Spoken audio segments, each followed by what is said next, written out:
the 22 long rifle. Because of the inexpensive cost of the ammo, it has become one of the most popular target rounds ever produced. This is my collection of 22 caliber handguns. So today we're going to look at what I think is the worst to best of the 22 caliber handguns that I own. So today we're going to look at the 22 long rifle. So it was invented by an American firearms manufacturer, J. Stevens Arms and Tool Company, and it introduced it in 1887. The round was developed from the 22 BB cap of 1845 and the 22 short of 1857. It combined the case of the 22 long of 1871 with the 40 grain bullet, giving it a longer overall length and higher velocity with superior performance. Now, the 22 long rifle is a little bit different for the bullet tip because it uses the diameter of the bullet, as you can see, is the same size as the case, unlike most ammunition where the bullet is actually smaller than the case. But this, it uses a bullet that's rebated, and it fits inside the shell casing. And this is what a 22 short looks like. And as you can see, combined, the difference in length. They're rim-fired and stuff, and they're very inexpensive ammo to produce, and that's why it has become one of the most popular rounds out there for target practice and just for any shooting. So we're going to look at my picks from the worst to the best from my collection. Now, there's going to be more out there, but these are from my collection. So let's take a look at them. So starting off our list at number 14 is the Jennings J22. Now, these guns, they work okay most of the time. They don't fire. They have problems with extraction and all that. So it comes with a 6-round magazine with the little heel on it. Now, I think Cobra is the company that owns Jennings now. They supposedly have a lifetime warranty, but that changes when they change the company name. So the earlier ones had the safety like that, and then the later ones, they went to this safety, which was better, but they still function like crap. But they're nostalgic. If you had one back in the 90s and 80s and stuff, then you remember them. But, you know, they're a very inexpensive gun. But that's going to start off our list at number 14, the Jennings J22. So in at number 13, and the only reason why I rate this so low is because it jams all the time. Now, this is the Sig Mosquito or the GSG Firefly. It's the same make. Sig was selling it as a, their own version because it looks like a, P226 or something like that. So, I mean, the feel of it is great and stuff like that. You got the mag release, you got the decocker right there, which is great, or it's slide release, mag release, and then it has a safety up there. Comes with a 10-round magazine. Ergonomically, it's great. Accuracy-wise, it's really good for accuracy, but the problem is it just doesn't fire half the time, or it doesn't feed. So I have had so many feed problems with this, even with the CCI mini mags that they recommend. It's constantly, misfeeding. It doesn't have the spring on it is so heavy that the rounds don't have enough power to cycle them. So you get a lot of rounds that it kicks out the shell, but then it doesn't load another round in there. So other than that, it would be a great gun, but unfortunately, it doesn't work good. So that's why I'm rating it so low on my list. but that's the Sig Mosquito or the GSG Firefly as they're made now, and that comes in at number 13. So coming in at number 12 is the Beretta Bobcat. Now, I don't rate it this low because it's a bad gun. I just rate it this low because other than a backup gun, this is not much good. So, but it has some great features. It's got a 7-round magazine on it, and it's got what they call a tip-up barrel, so which is really nice. If this was in a higher caliber, like a 380, this would be like one of my top guns because I love that feature and stuff. But seeing as it's only a 22 and the barrel length is so tiny, this is basically a pocket gun and that's it. So target use is not very, it doesn't have very good target capabilities because there's barely any sights there. It is accurate for what it is, but it does, and it's got a hammer fired. There's the safety there. It is a great gun, but when I compare it to other guns that I got for target and stuff, it just falls short for any other use other than to have a pocket gun. But again, so that's the Beretta Bobcat, and that's in at number 12. So coming in at number 11 it's an old discontinued revolver that I got. It's a Herbert Smith. It's a 21S is the model on it. And it's basically a cowboy style gun and 22 long rifle, and I got the 22 Magnum cylinder. So, but it's been a great gun. It's great for accuracy.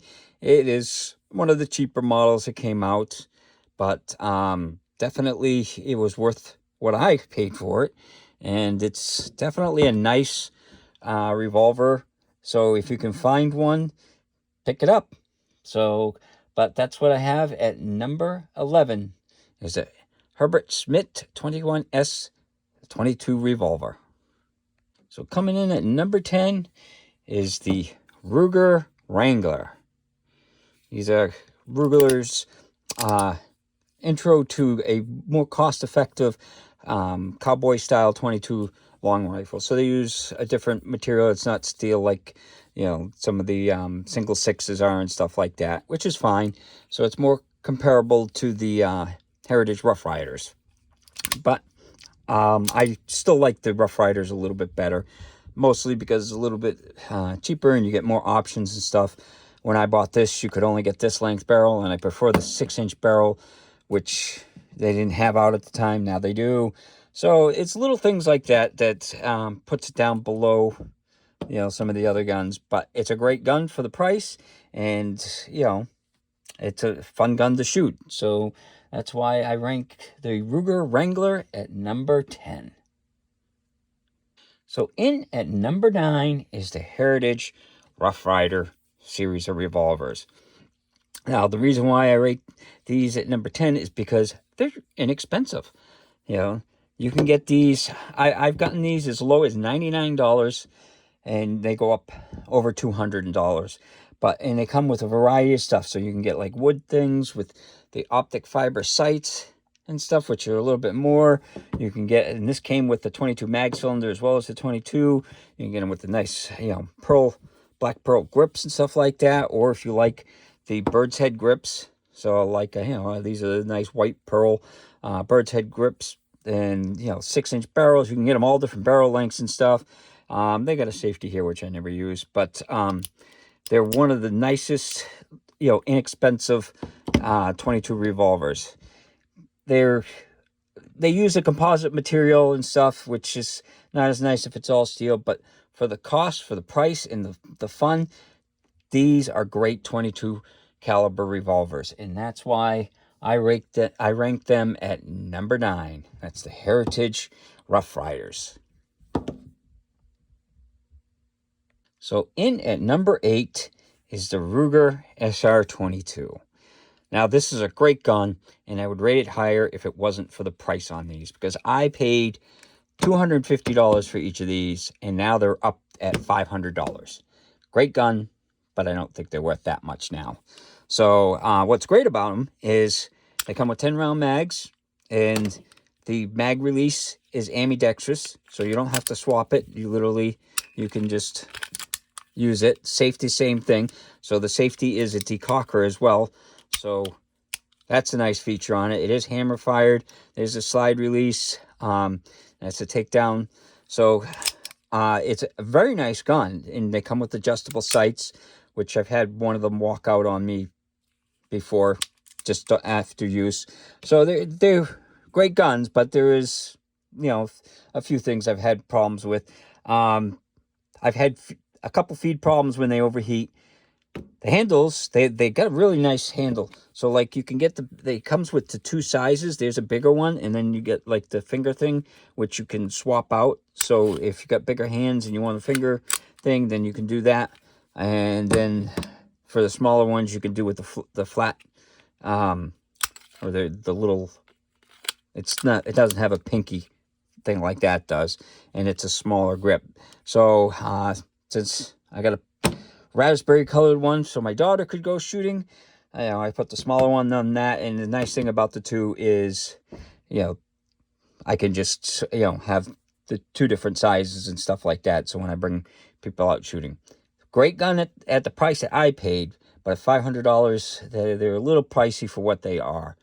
But that's why I ranked them a little lower. So it's a Ruger SR22, and that comes in at number 8. So in at number 7 is the Glock 44. Glock makes some great guns, and this is a good gun and stuff like that. If you got a Model 19 Glock, then this is a great training gun because it's the same size as the Glock 19. Couple downsides to it is it's only got a 10-round magazine. With a big chunky magazine like that, they could have done something like the Taurus did, where they double stacked it and stuff like that. But they just didn't. So, but the feel of it and everything is like the Glock 19 5th generation. You can even use the back straps from it as I did. This has got the adjustable sights on it, ambidextrous slide release, and swappable mag release. But it's a typical Glock, so it's nothing super fancy, and that's why I don't rate it any higher. But it is a very nice 22 for practicing, and it is accurate. So that's why I put the Glock 44 at number 7. So in at number 6 is the Taurus TX22. They come with a 16-round magazine, and that's one of the really nice things about it. It's a great gun. It kind of feels like a Glock and stuff. A little bit better for ergonomics than a Glock. So that's one of the nice things. It's got the safety up there, slide release, and pick rail and stuff. Accuracy is really good. But it's been making big waves since it came out because it's a great gun for the price and stuff, and it's kind of like a Glock. So it's one of the nicest 22 caliber handguns out there on the market now, and that's why I put it at number 6. So in at number 5 is the Walther PPQ in 22 caliber. I love the feel of the Walther PPQs, so it was nice to be able to get the 22 caliber version. Comes with 10-round magazines. The feel of it, the ergonomics is incredible. The mag release is the American style. It's got the slide release on either side. This has got, instead of being striker fire, it's got an internal hammer. But other than that, it's an incredibly accurate gun. And I love the PPQs, so getting it in a 22 caliber, it was great. So that's the Walther PPQ in 22 caliber, and that comes in at number 5. So in at number 4 is a Taurus Model 94. This is 22 caliber. It's a 9-shot revolver. Sorry, I thought it was a 10-shot. I had to think about that. And it's very nice. It's kind of like a Smith & Wesson revolver, but it's made by Taurus. They're fairly inexpensive, and that's why I like it. A lot of people are probably like, why are you picking a revolver? Well, I like revolvers. So this is my video about what I like. So this is why I'm putting this as high as I am, is because it's great. It feels great. It's got a 3-inch barrel. It's got adjustable sights. and you can do it single action, double action. It's got a really nice trigger and stuff, and it looks nice.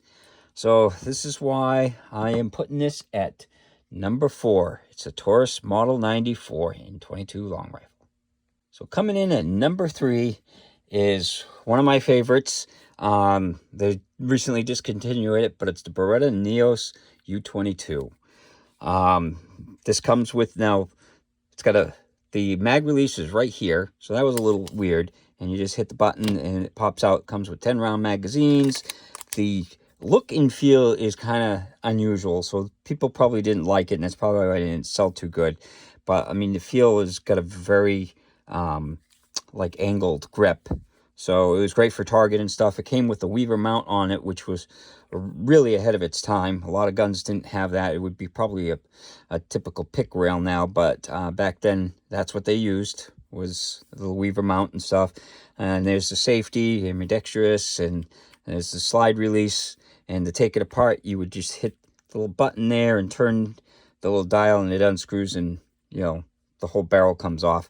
But they made it in the stainless, and that's got a 6-inch barrel. This is the blued with a 4-inch barrel. You could get vice versa, but I like it so much that I ended up getting each one. But they were a great gun. They fire everything, and they're dead on for accuracy. So that at number 3 is the Beretta Neos. So coming in at number 2 is the Browning Buckmark. This is a very nice gun, very pretty gun. Dead on for accuracy. I actually used it to cut a card in half at 10 yards. So it's definitely very nice. It's got a really good grip to it. It's like rubberized here and stuff, but it's got a really good feel to it. I love the gold trigger and stuff. It comes with 10 round magazine. There's the safety and the slide release, and it's got a nice little like wing out there for grabbing the slide. So, and this one comes with target sights and stuff. They come with all different versions of this, but I got this one, which is one of the nicer looking ones, I think. So, but it's a great gun, great for accuracy and stuff. So that's my pick for number 2. So the last one coming in at number 1 is the Smith & Wesson 622. This is no longer made, but it's one of my favorite guns that I have. It's just an incredibly accurate gun, very comfortable, very lightweight. The grip on it is really good and comfortable. It comes with a 10 round magazine, and the mag release is right there. So and then there's the safety, the slide release and stuff. But the neat thing about this is the barrel is at the bottom of it, and you can see the ejection port. So with the recoil on this, it goes right into your hand. Not that a 22 long rifle has that high of a recoil, but it makes it nicer for quick shots with the 22. So but this is my favorite 22 handgun that I own. Thank you for watching the video, and I hope you have a good day.